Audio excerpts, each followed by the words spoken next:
وعلیکم السلام ورحمۃ اللہ وبرکاتہ۔ سوال یہ کیا گیا ہے کہ کیا اذان سے پہلے بندہ نماز شروع کر سکتا ہے؟ جی ہاں، اگر وقت ہے تو نماز شروع کر سکتا ہے، بلکہ ضروری ہے کہ آدمی اگر مسجد میں آتا ہے اور بیٹھنا چاہتا ہے تو اس کے لیے ضروری ہے کہ پہلے وہ 2 رکعت نماز پڑھے پھر بیٹھے،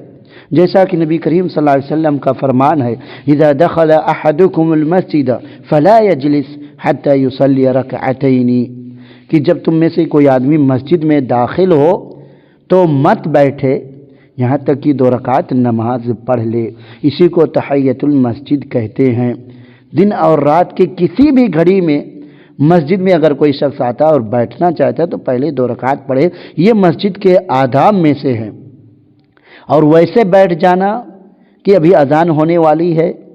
یا اذان ہو رہی ہے ابھی بیٹھ کر کے جواب دے دیں، یہ مسجد کے ادب کے خلاف ہے، لہذا ایسا نہیں کرنا چاہیے۔ اگر اذان سے پہلے آ گیا ہے تو 2 رکعت نماز پڑھے پھر بیٹھے، لیکن اگر اذان ہو رہی ہے تو کھڑا رہے اور کھڑے ہو کر کے اذان کا جواب دے،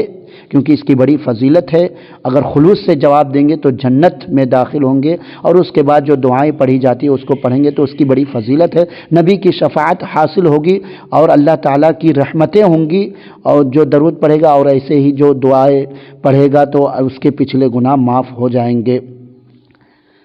پھر اذان جب ہو جائے کمپلیٹ تو 2 رکعت نماز پڑھے کم سے کم۔ ڈائریکٹ جماعت نہیں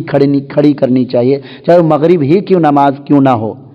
بعض جگہوں پر دیکھا یہ جاتا ہے کہ مغرب کی اذان ہوتی ہے اس کے فوراً بعد جماعت کھڑی کر دی جاتی ہے، یہ سنت کے خلاف ہے، کیونکہ نبی کریم صلی اللہ علیہ وسلم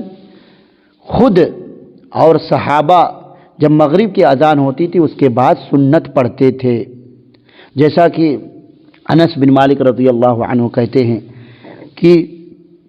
میں نے ابو بکر و عمر کو دیکھا، اور بعض روایتوں میں ہے کہ میں نے بڑے بڑے صحابہ کو دیکھا کہ جب مغرب کی وہ اذان ہوتی تھی تو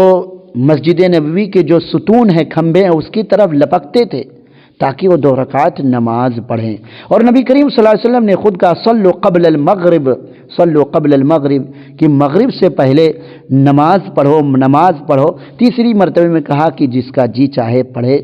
یہ اس لیے کہا تاکہ لوگ اس کو سنت مؤکدہ نہ بنا لے، کیونکہ مغرب سے پہلے سنت مؤکدہ نہیں، لیکن اگر وقت ہے تو ضرور پڑھنی چاہیے، ویسے بیٹھنا نہیں چاہیے۔